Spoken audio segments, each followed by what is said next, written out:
Items ಇದೆ, ತುಂಬ ಚೆನ್ನಾಗಿದೆ.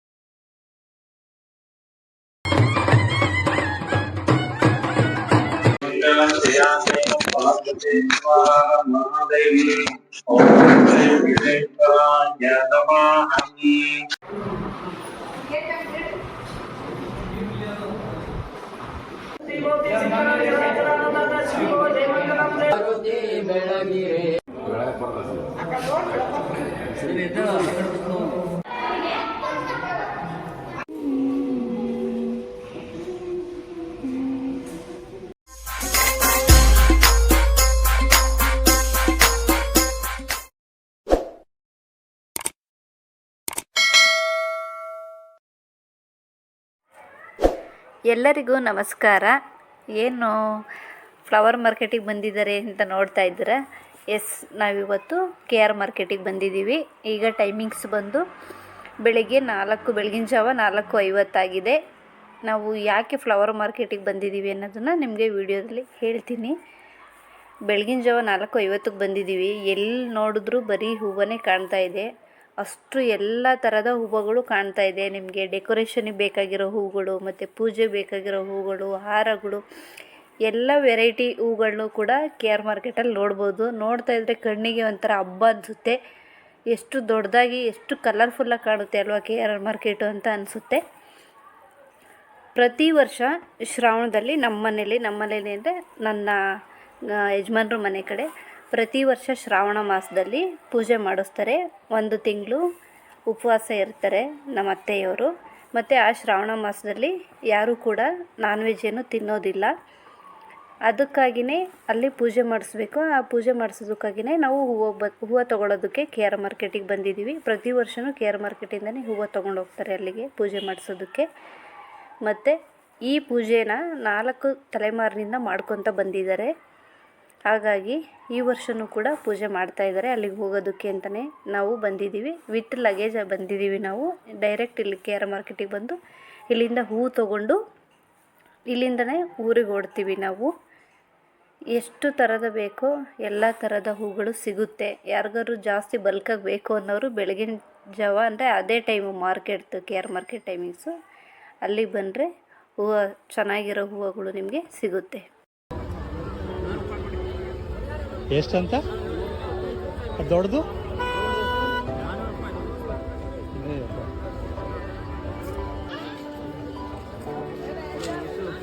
ಹಾಂ,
ಅರಿದಡೆ ಶರಣ ಮರೆದಡೆ ಮಾನವ.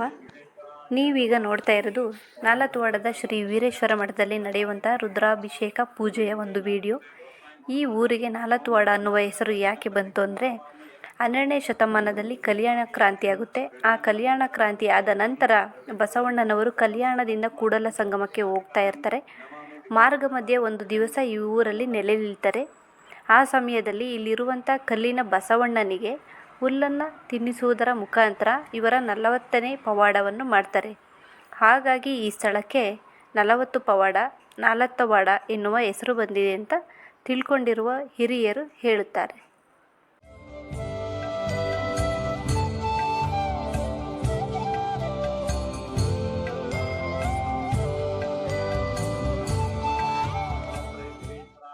ಶ್ರೀ ಮಹೇಶ್ವರ ದಂಪತಿಗಳು ಮತ್ತು ಕಂಠಿಮಠದ ದೊಡ್ಡ ಹರಿಯರು ಹಾಗೂ ಅವರ ಮಡದಿ ರುದ್ರಾಂಬೆಯವರು ಗುರುಲಿಂಗ ಜಂಗಮಕ್ಕೆ ಹಾಗೂ ಇಷ್ಟಲಿಂಗಕ್ಕೆ ಪೂಜೆಯನ್ನು ಮಾಡ್ತಾ ಇರ್ತಾರೆ. ಶ್ರೀ ವೀರೇಶ್ವರ ಸ್ವಾಮಿಯ ಮೂರ್ತಿಗೆ ಪೂಜೆಯನ್ನು ಮಾಡ್ತಾ ಇರೋದನ್ನು ನೀವು ನೋಡ್ಬೋದು. ರುದ್ರಾಂಬೆಯವರು 1848ರಂದು ಗುರುವಾರ ಬ್ರಾಹ್ಮಿ ಮುಹೂರ್ತದಲ್ಲಿ ವೀರರತ್ನ ಶ್ರೀ ಮಹೇಶ್ವರರಿಗೆ ಜನ್ಮವನ್ನು ಕೊಡ್ತಾರೆ. ಶ್ರೀ ವೀರೇಶ್ವರ ಸ್ವಾಮಿಗಳು ದೇವಮಾನವರಾಗಿ ಶಿವಶಕ್ತಿ ಶರಣರಾಗಿ ಅರಿವಿನ ಮಾರ್ಗದಲ್ಲಿ ನಡೀತಾ ಇರ್ತಾರೆ.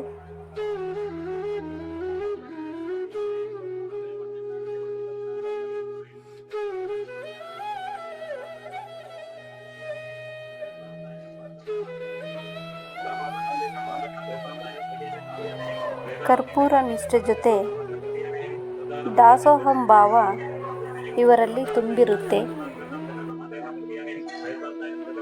ಶ್ರೀ ವೀರೇಶ್ವರ ಸ್ವಾಮಿಗಳು ಶಿವಶರಣರಿಗೆ ದಾಸೋಹವನ್ನು ಮಾಡ್ತಾ ಇರ್ತಾರೆ. ಕೇವಲ ಮನುಷ್ಯರಿಗೆ ಮಾತ್ರವಲ್ಲದೆ ಪ್ರಾಣಿ ಪಶು ಪಕ್ಷಿಗಳಿಗೂ ಕೂಡ ಹುಲ್ಲು ಮತ್ತು ನೀರನ್ನು ಕೊಡೋದು, ಈ ಥರ ಸಕಲ ಜೀವರಾಶಿಗಳಲ್ಲೂ ಕೂಡ ಇವರು ಶಿವನನ್ನು ಕಾಣ್ತಾ ಇರ್ತಾರೆ. ತಾವು ಕಾಯಕ ಮಾಡಿ ತಂದಂತಹ ಹಿಟ್ಟಿನಿಂದ ಗುರುಲಿಂಗ ಜಂಗಮದವರಿಗೆ ಪ್ರತಿನಿತ್ಯ ಮಠದಲ್ಲಿ ಪ್ರಸಾದವನ್ನು ದಾಸೋಹವನ್ನು ಮಾಡ್ತಾ ಇರ್ತಾರೆ. ಶ್ರೀ ವೀರೇಶ್ವರ ಸ್ವಾಮಿಗಳು ದಾಸೋಹವನ್ನು ಅಲ್ಲದೆ ಹಲವಾರು ಪವಾಡಗಳನ್ನು ಕೂಡ ಮಾಡಿದ್ದಾರೆ. ಅದರಲ್ಲಿ ಒಂದನ್ನು ನಾನು ನಿಮ್ಮ ಹತ್ರ ಹಂಚ್ಕೋತಾ ಇದ್ದೀನಿ. ಅವರು ಕಾಯಕವನ್ನು ಮಾಡ್ತಾ ಹೀಗೆ ಒಂದು ಬೀದಿಯಲ್ಲಿ ಹೋಗ್ತಾ ಇರ್ತಾರೆ. ಒಂದು ಮನೆಯ ಜಗಲಿ ಮೇಲೆ ಒಂದು ಮಗು ಅಳ್ತಾ ಇರುತ್ತೆ. ಎಷ್ಟೇ ತಂದೆ ಸಮಾಧಾನ ಮಾಡ್ತಾ ಇರ್ತಾನೆ ಮಗುಗೆ, ಆದರೂ ಕೂಡ ಮಗು ಸಮಾಧಾನ ಆಗ್ತಾ ಇರಲ್ಲ. ಅದನ್ನು ನೋಡಿಬಿಟ್ಟು ವೀರೇಶ್ವರ ಸ್ವಾಮಿಗಳು ಕೇಳ್ತಾರೆ, ಯಾಕೆ ಮಗು ಅಳ್ತಾ ಇದೆ ಅಂತನ. ಆಗ ಮಗು ತಂದೆ ಹೇಳ್ತಾರೆ, ಇದು ಮಾವಿನ ಹಣ್ಣಿನ ಖಾರ ಅಲ್ಲ ಸ್ವಾಮಿಗಳೇ, ಆದರೂ ಮಗು ಮಾವಿನ ಹಣ್ಣು ಬೇಕು ಅಂತ ಅಳ್ತಾ ಇದೆ, ತುಂಬ ಹಠ ಮಾಡ್ತಾ ಇದೆ, ಎಷ್ಟೇ ಸಮಾಧಾನ ಮಾಡಿದ್ರೂ ಮಗು ಸಮಾಧಾನ ಆಗ್ತಾ ಇಲ್ಲ ಅಂತ. ಆಗ ಸ್ವಾಮಿಗಳು ಆ ಮಗು ತಂದೆಗೆ ಹೇಳ್ತಾರೆ, ನೀನು ಒಳಗಡೆ ಹೋಗಪ್ಪ, ದೇವರ ಜಗಲಿ ಕಟ್ಟೆ ಏನಿದೆ ಅಲ್ಲಿ ಒಂದು ಮಾವಿನ ಹಣ್ಣಿದೆ, ತೊಗೊಂಬಂದು ಕೊಡು ಮಗುಗೆ ಅಂತ ಹೇಳ್ತಾರೆ. ಆಗ ಮಗು ತಂದೆ, ಇಲ್ಲ ಸ್ವಾಮಿ, ಯಾವುದೇ ಥರದ ಮಾವಿನ ಹಣ್ಣು ನಮ್ಮ ಮನೇಲಿ ಇಲ್ಲ, ತಂದಿಲ್ಲ, ಇದು ಮಾವಿನ ಹಣ್ಣಿನ ಕಾಲ ಅಲ್ಲ, ಮಾವಿನ ಹಣ್ಣು ಇಲ್ಲ ಮನೆ ಒಳಗಡೆ ಅಂತ ಹೇಳ್ತಾನೆ. ಆದರೂ ಸ್ವಾಮಿಯವರು ಹೇಳ್ತಾರೆ, ಇಲ್ಲಪ್ಪ ನೀನು ಹೋಗು, ನೀನು ಮೊದಲು ಹೋಗಿ ದೇವರ ಜಗಲಿ ಕಟ್ಟೆ ಮೇಲೆ ಇರುವ ಇದೇ ಮಾವಿನ ಹಣ್ಣು, ಆ ಮಾವಿನ ಹಣ್ಣು ತಂದು ಕೊಡು ಮಗುಗೆ ಅಂತ. ಆ ಮಗುವಿನ ತಂದೆ ಆಶ್ಚರ್ಯದಿಂದನೇ ಹೆಂಗೆ ಮಾವಿನ ಹಣ್ಣು ಬರೋದಕ್ಕೆ ಸಾಧ್ಯ ಅಂತ ಯೋಚನೆ ಮಾಡ್ತಾ ಮನೆ ಒಳಗಡೆ ದೇವ್ರ ಕಟ್ಟೆ ಹತ್ರ ಹೋಗ್ತಾರೆ. ಆಶ್ಚರ್ಯವಾಗಿ ಅಲ್ಲಿ ಸ್ವಾಮಿಗಳು ಹೇಳ್ದಂಗೆ ಮಾವಿನ ಹಣ್ಣು ಇರುತ್ತೆ. ಆ ಮಾವಿನ ಹಣ್ಣು ತಂದು ಮಗುಗೆ ಕೊಡ್ತಾರೆ. ಮಗು ಸುಮ್ಮನಾಗುತ್ತೆ. ಆಗ ವೀರೇಶ್ವರ ಸ್ವಾಮಿಗಳು ಹೇಳ್ತಾರೆ, ನೀವು ಹೋದ ವರ್ಷ ಶಿವನ ಪೂಜೆಗೆ ಅಂತ ತಂದಿದ್ದಂತಹ ಮಾವಿನ ಹಣ್ಣು ಅದೇ ಹಣ್ಣನ್ನು ಇವಾಗ ನೀವು ಮಗು ಕೊಟ್ಟಿದ್ದು ಅಂತ ಹೇಳಿಬಿಟ್ಟು ವೀರೇಶ್ವರ ಸ್ವಾಮಿಯವರು ಅಲ್ಲಿಂದ ಓಡ್ತಾರೆ. ಅದನ್ನು ನೋಡಿ ಅವರಿಗೆ, ಆ ಮಗು ತಂದೆಗೆ ತುಂಬ ಆಶ್ಚರ್ಯ ಆಗೋಗುತ್ತೆ. ಈ ಥರ ಒಂದು ಪವಾಡ ನಡೆದೋಯ್ತಲ್ಲ ಅವ್ರ ಕಣ್ಮುಂದೆ ಅಂತ. ಇದೇ ಥರ ಶ್ರೀ ವೀರೇಶ್ವರ ಸ್ವಾಮಿಯವರು ಹಲವಾರು ಪವಾಡಗಳನ್ನು ಮಾಡಿದ್ದಾರೆ.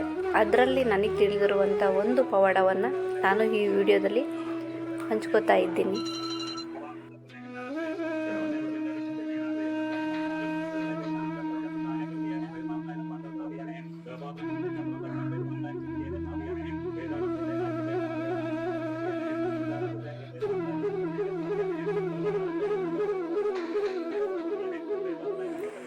ಶ್ರೀ ವೀರೇಶ್ವರ ಸ್ವಾಮಿಯವರು ಶಿಕ್ಷಕ ವೃತ್ತಿಯನ್ನು ಕೂಡ ಮಾಡ್ತಾಯಿದ್ರು.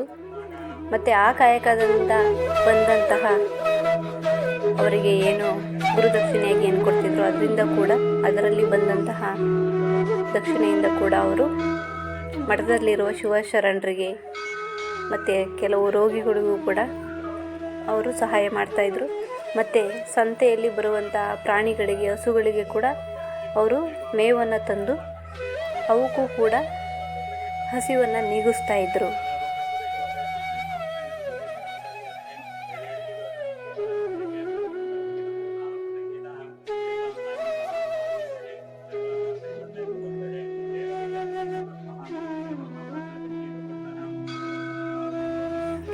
ಶ್ರೀ ವೀರೇಶ್ವರ ಸ್ವಾಮಿಯವರು ಊರಲ್ಲಿ ನಡೆಯುವಂತಹ ಪ್ರಾಣಿ ಬಲಿಯನ್ನು ನೋಡಿಬಿಟ್ಟು ತುಂಬ ನೊಂದ್ಕೊಳ್ತಾರೆ. ಪ್ರಾಣಿ ಬಲಿಯನ್ನು ನಿಲ್ಲಿಸೋದಕ್ಕೆ ತುಂಬ ಪ್ರಯತ್ನವನ್ನು ಕೂಡ ಮಾಡ್ತಾರೆ. ಅದು ಸಾಧ್ಯವಾಗಲ್ಲ. ಅವರು ಎಷ್ಟೇ ಪ್ರಯತ್ನ ಪಟ್ಟರೂ ಕೂಡ ಪ್ರಾಣಿ ಬಲಿಯನ್ನು ತಡೆಯೋದಕ್ಕೆ ಆಗೋದಿಲ್ಲ. ಇದರಿಂದ ಮನನೊಂದಂಥ ಶ್ರೀ ವೀರೇಶ್ವರ ಸ್ವಾಮಿಗಳು ನಲವತ್ತವಾಡವನ್ನು ತ್ಯಜಿಸಿ ಸೊಲ್ಲಾಪುರಕ್ಕೆ ತಮ್ಮ ಪ್ರಯಾಣವನ್ನು ಬೆಳೆಸ್ತಾರೆ.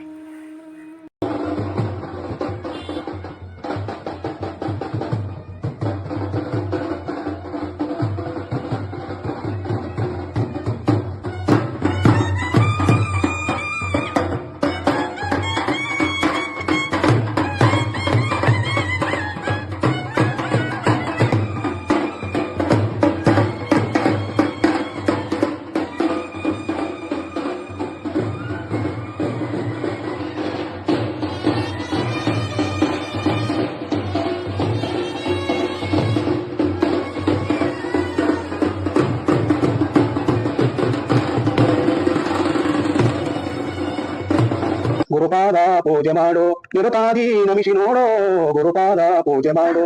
ಅಡವಿ ಒಳ್ಗಡಿಯ ಜಾಗ, ಅಡವಿ ಒಳ್ಗಡಿಯ ಜಾಗ, ಬಿಡದಮ್ಮಡಿಗೆ ನಡಿಬೇಗ ಗುರುಪಾದ ಪೂಜೆ ಮಾಡು. ನಿರುತಾದಿ ನಮಿಸಿ ನೋಡೋ ಗುರುಪಾದ ಪೂಜೆ ಮಾಡು. ಅಡಿಗರಗೆ ಮಾಡೋ ಶಿವಸಂಗ, ಅಡಿಗರಗೆ ಮಾಡೋ ಶಿವಸಂಗ, ಎಡಬಿಡದೆ ಕಾಯೋ ಪ್ರಭುಲಿಂಗ ಗುರುಪಾದ ಪೂಜೆ ಮಾಡು. ನಿರುತಾದಿ ನಮಿಸಿ ನೋಡೋ ಗುರುಪಾದ ಪೂಜೆ ಮಾಡು. ಗುರುಪಾದ ಪೂಜೆ ಮಾಡು. ಉಪಕಾರ ಬಾಳ ಗುರವಿಂದು, ಉಪಕಾರ ಬಾಳ ಗುರವಿಂದು, ನಾ ಮರೆಯಲಾರೆನೆಂದೆಂದು ಗುರುಪಾದ ಪೂಜೆ ಮಾಡು. ನಿರುತಾದಿ ನಮಿಸಿ ನೋಡೋ ಗುರುಪಾದ ಪೂಜೆ ಮಾಡು. 84 ಲಕ್ಷ 84 ಲಕ್ಷ ಜೀವರಾಶಿಗಳಿಗೆ ಯಮಶಿಕ್ಷ ಗುರುಪಾದ ಪೂಜೆ ಮಾಡು. ನಿರುತಾದಿ ನಮಿಸಿ ನೋಡೋ ಗುರುಪಾದ ಪೂಜೆ ಮಾಡು. ಎನಗಿಂತ ಕಿರಿಯರಿಲ್ಲ, ಶಿವಭಕ್ತರಿಗಿಂತ ಹಿರಿಯರಿಲ್ಲ, ನಿಮ್ಮ ಪಾದ ಸಾಕ್ಷಿ ಎನ್ನ ಮನಸ್ಸಾಕ್ಷಿ, ಕೂಡಲ ಸಂಗಮ ದೇವ ಎನಗಿದೆ ದಿವ್ಯ. ನಮ್ಮ ಕುಟುಂಬದ ಕಡೆಯಿಂದ ರುದ್ರಾಭಿಷೇಕ ಮುಗಿದ ನಂತರ ಏನು ಈ ಜಂಗಮ ಶಿವಶರಣರು ಇರ್ತಾರಲ್ಲ, ಸೊ ಅವರನ್ನು ಕರೆಸಿ ಆ ಪಾದಪೂಜೆಯನ್ನು ಮಾಡ್ತೀವಿ. ಪಾದಪೂಜೆಯನ್ನು ಮಾಡಿ ನಮ್ಮ ತಂದೆಯವರು, ನಮ್ಮ ಮನೆಯಲ್ಲಿ ಯಾರು ಹಿರಿಯರು ಇರ್ತಾರಲ್ಲ ಅವರು ಪಾದಪೂಜೆ ಮಾಡಿ, ಜಂಗಮ ಶಿವಶರಣರ ಪಾದಪೂಜೆಯನ್ನು ಮುಗಿದ ನಂತರ ಅವರಿಗೆ ಪ್ರಸಾದವನ್ನು ನೀಡಿ ಅವರಿಂದ ಆಶೀರ್ವಾದವನ್ನು ಪಡೆದುಕೊಂಡು ಮತ್ತು ಇಲ್ಲಿ ಬರುವಂಥ ಭಕ್ತಾದಿಗಳಿಗೆ ಅನ್ನಪ್ರಸಾದವನ್ನು ನೆರವೇರಿಸಿಕೊಂಡು ಬರ್ತಾ ಇದ್ದೀವಿ.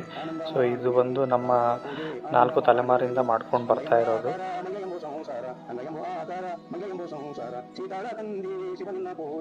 ಆನಂದ ಮಾಡುವೆನು, ಪದವ ಪೂಜೆ ಆನಂದ ಮಾಡುವೆನು. ಎತ್ತಿ ಬೆಳಗು ಬಾರೆ ಸತ್ಯ ಸಂಗಮೇಶ್ವರದ ಮುತೀನಾರುತಿಗೇರಿ ಮಲ್ಲಿಕಾರ್ಜುನಗೆ, ಮುತೀನಾರುತಿಗೇರಿ ಮಲ್ಲಿಕಾರ್ಜುನಗೆ, ಕ್ರೀಡಾ ಸೂಕ್ಷ್ಮಗಳ ಬಿಂದು ಬಿಂದುನಾಗೋ ಕಳಿಯಲ್ಲಿ, ಕ್ರೀಡಾ ಸೂಕ್ಷ್ಮಗಳ ಬಿಂದು ಬಿಂದುನಾಗೋ ಕಳಿಯಲ್ಲಿ ಕೂಡಿ ಬಂದ ನಮ್ಮ ಭಾವರಾಜನಿಗೆ. ಎತ್ತಿ ಬೆಳಗು ಬಾರೆ ಸತ್ಯ ಸಂಗಮೇಶ್ವರಗ, ಮುತೀನಾರುತಿಗೇರಿ ಮಲ್ಲಿಕಾರ್ಜುನಗೆ. ನಿತ್ಯ ನಿರಂಜನ ಬೆಳಗಬೇಕಿವರಿಗೆ, ನಿರ್ಗುಣದವರಿಗೆ ಭಕ್ತಿವಾನರಿಗೆ, ಸೊಲಪುರದಲ್ಲಿ ಮೆರೆಯುವ ಚರಣರಿಗೆ, ಶರಣರಾರುತಿ ಬೆಳಗಬೇಕಿವರಿಗೆ, ನಿರ್ಗುಣದವರಿಗೆ ಪಟ್ಟಧರಿಸಿದ ಶಿವ ಚನ್ನಬಸವಣ್ಣನವರಿಗೆ, ಬಂಗಾರದ ತೋಳಿಗೆ ಬೆಳ್ಳಿಯ ಬೆತ್ತ ಶಿವ ಶರಣರು ಇಂದು ನಮ್ಮನೆ ಕಿಚ್ಚೆ ತಂದವು. ಮುತ್ತೈದ ಬಾಲಿ ನೀನು ಮುಡಿಗಿಟ್ಟು ತಂದು ನೀಡಿ ಹೆಚ್ಚು ನೀಡುವಲ್ಲಿ ನಂಬವರು. ಶಿವ ಶರಣರು ಕರ್ಪೂರಾರುತಿ ಎತ್ತ ಕಾಮಿನಿ, ಸದ್ಗುಣ ರಾಣಿ ಚನ್ನತ್ತೈ ದರ್ಶನತ್ತೇನೆ. ಶರಣರಾರುತಿ ಬೆಳಗಬೇಕಿವರಿಗೆ, ನಿರ್ಗುಣದವರಿಗೆ ಪಟ್ಟಧರಿಸಿದ ಶಿವ ಚನ್ನಬಸವಣ್ಣನವರಿಗೆ, ಆಡಿವರಿಗೆ 3 ಬೀಡಿವನ್ನು, ಈ ಪರವು ಕೇಳಿದವರಿಗೆ 6 ಬೀಡಿವನ್ನು, ಮುತ್ತೈದ ಬಾಲಿ ನೀನು ಮುಡಿಗಿಟ್ಟು ತಂದು ನೀಡಿ ಹೆಚ್ಚು ನೀಡುವಲ್ಲಿ ನಂಬವರು. ಶಿವ ಶರಣರು ಕರ್ಪೂರಾರುತಿ ಎತ್ತ ಕಾಮಿನಿ, ಸದ್ಗುಣ ರಾಣಿ ಚನ್ನತ್ತೈ ದರ್ಶನತ್ತೇನೆ. ಹುಟ್ಟಿದ್ದು 4 ಕವಡ ಸಾಕ್ಷಾತ್ ಶರಣರು ಮೇವರು ಸಲಪೂತನ ಕೀರ್ತಿ ಪಡೆದವರು. ಚಿತ್ರಮಿಶ್ರನಲ್ಲಿ ಐಕ್ಯವಾಗಿ ಮಲ್ಲಿವನದ ಮಾಯವಾಗಿ ಕರ್ಪೂರಾರುತಿ ಎತ್ತ ಕಾಮಿನಿ, ಸದ್ಗುಣ ರಾಣಿ ಚನ್ನತ್ತೈ ದರ್ಶನತ್ತೇನೆ. ಶರಣರಾರುತಿ ಬೆಳಗಬೇಕಿವರಿಗೆ, ನಿರ್ಗುಣದವರಿಗೆ ಪಟ್ಟಧರಿಸಿದ ಶಿವ ಚನ್ನಬಸವಣ್ಣನವರಿಗೆ, ಬಂಗಾರದ ತೋಳಿಗೆ ಬೆಳ್ಳಿಯ ಬೆತ್ತ ಶಿವ ಶರಣರು ಇಂದು ನಮ್ಮನೆ ಕಿಚ್ಚೆ ಬಂದವು. ಮುತ್ತೈದ ಬಾಲಿ ನೀನು ಮುಗಿಲಿಟ್ಟು ತಂದು ನೀಡಿ ಹೆಚ್ಚು ನೀಡುವಲ್ಲಿ ನಂಬುವರು. ಶಿವ ಶರಣ ಕರ್ಪೂರಾರುತಿಯ ಪ್ರಧಾನಿನಿ ಸದ್ಗುಣ ರಾಣಿ ಚಮತ್ತೈ ಧರಿಸಿನತ್ತೇನೆ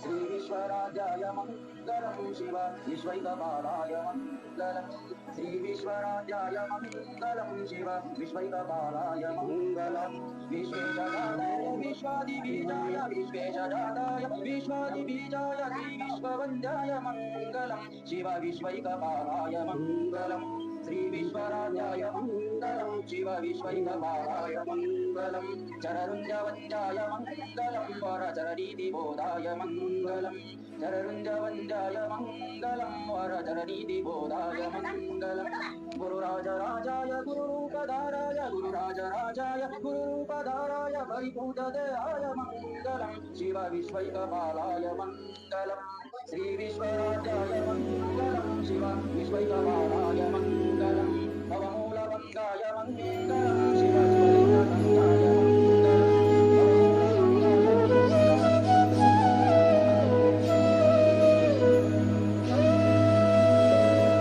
ಎನ್ನ ಕಾಲೇ ಕಂಬ ದೇಹವೇ ದೇಗುಲ ಶಿರವೇ ಹೊನ್ನ ಕಳಸವಯ್ಯ ಕೂಡಲ ಸಂಗಮ ದೇವ ಕೇಳಯ್ಯ ಸ್ಥಾವರಕ್ಕಳಿವುಂಟು ಜಂಗಮಕ್ಕಳಿವಿಲ್ಲ.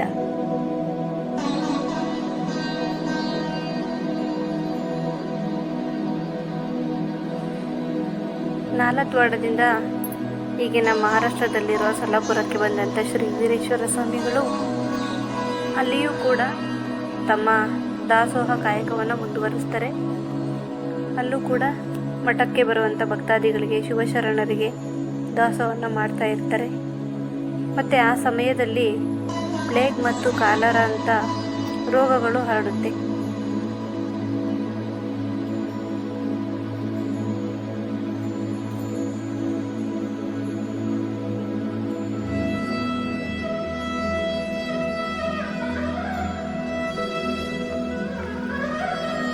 ತಮ್ಮ ಕಾಯಕವನ್ನು ಇದೇ ರೀತಿ ಮುಂದುವರಿಸ್ಕೊಂಡು ಹೋಗ್ತಾ ಇರ್ತಾರೆ ಶ್ರೀ ವೀರೇಶ್ವರ ಸ್ವಾಮಿಗಳು. 1940 ಫೆಬ್ರವರಿಯಂದು ಶ್ರೀ ವೀರೇಶ್ವರ ಸ್ವಾಮಿಯವರು ಲಿಂಗೈಕ್ಯವಾಗ್ತಾರೆ. ಶಿವಯೋಗಿ ಸಿದ್ದರಾಮರ ದೇವಾಲಯ ಪಕ್ಕದಲ್ಲಿ ಇವರ ಗದ್ದಿಗೆಯನ್ನು ಕೂಡ ನಿರ್ಮಾಣ ಮಾಡ್ತಾರೆ. ಇವರ ಮಹಾಮನೆ ಏನಿದೆ ನಾಲತ್ವಾಡ, ಅಲ್ಲೂ ಕೂಡ ಭಕ್ತಿ ಬಳಗದಿಂದ ಇವರ ಆದರ್ಶ ಮತ್ತು ಕಾಯಕವನ್ನು ಇಂದಿಗೂ ಕೂಡ ಮುಂದುವರಿಸ್ಕೊಂಡು ಹೋಗ್ತಾ ಇದ್ದಾರೆ. ಗದಗದಲ್ಲಿರುವ ಶ್ರೀ ವೀರೇಶ್ವರ ಆಶ್ರಮ ಮತ್ತು ಕಣ್ಣೂರಲ್ಲಿರುವಂಥ ವೀರೇಶ್ವರ ಆಶ್ರಮದಲ್ಲೂ ಕೂಡ ಇವರ ತತ್ವ ಸಿದ್ಧಾಂತಗಳು ಮತ್ತು ಕಾಯಕವನ್ನು ಅಲ್ಲಿಗೆ ಬರುವಂತಹ ಭಕ್ತಾದಿಗಳು ಇಂದಿಗೂ ಮುಂದುವರಿಸ್ಕೊಂಡು ಹೋಗ್ತಾ ಇದ್ದಾರೆ.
ನಿರ್ಗುಣದವರಿಗೆ ಪಟ್ಟಧರಿಸಿದ ಶಿವಚಂದ್ರ ಬಸವಣ್ಣನವರಿಗೆ ಶರಣರ ರೋತಿ ಬೆಳಗಬೇಕಿವರಿಗೆ ನಿರ್ಗುಣದವರಿಗೆ ಪಟ್ಟಧರಿಸಿದ ಶಿವಚಂದ ಬಸವಣ್ಣನವರಿಗೆ ಹಾಡಿದವರಿಗೆ 3 ಹಿಡಿವನ್ನು ಈ ಪದವು ಕೇಳಿದವರಿಗೆ 6 ಹಿಡಿವನ್ನು ಮುತ್ತೈದ ಮಾಲಿ ನೀನು ತಂದು ನೀಡಿದರೆ ನಂಬುವರು ಶಿವ ಶರಣ ಕರ್ಪುರ ಆರುತಿಯಂತ ಕಾಮಿನಿ ಸದ್ಗುಣ ರಾಣಿ ಅಚ್ಚ ಮುತ್ತೈದರ ಶಿನ್ನತ್ತೇನಿ ಹುಟ್ಟಿದ್ದು 40 ಪವಡ ಸಾಕ್ಷಾತ್ ಶರಣರತೋ ಮೆರೆಯುವುದು ಸಳಪುತ್ತನ ಕೀರ್ತಿ ಪಡೆದವರು ಚಂದ್ರಮೇಶ್ವರನಲ್ಲಿ ಐಕ್ಯವಾಗಿ ಮಲ್ಲಿವನದಾಗ ಮಾಯವಾಗಿ ಕರ್ಪೂರ ಆರುತಿಯಂತ ಕಾಮಿನಿ ಸದ್ಗುಣ ರಾಣಿ ಅಚ್ಚ ಮುತ್ತೈದರ ಶಿನ್ನತ್ತೇನಿ ಶರಣರ ಆರತಿ ಬೆಳಗಬೇಕಿವರಿಗೆ ನಿರ್ಗುಣದವರಿಗೆ ಭಕ್ತಿವಾನರಿಗೆ ಸೊಲ್ಲಾಪುರದಲ್ಲಿ ಮೆರೆಯುವ ಶರಣರಿಗೆ ಶರಣರ ಆರತಿ ಬೆಳಗಬೇಕಿವರಿಗೆ ನಿರ್ಗುಣದವರಿಗೆ ಪಟ್ಟ ಧರಿಸಿದ ಶಿವ ಚನ್ನಬಸವಣ್ಣನರಿಗೆ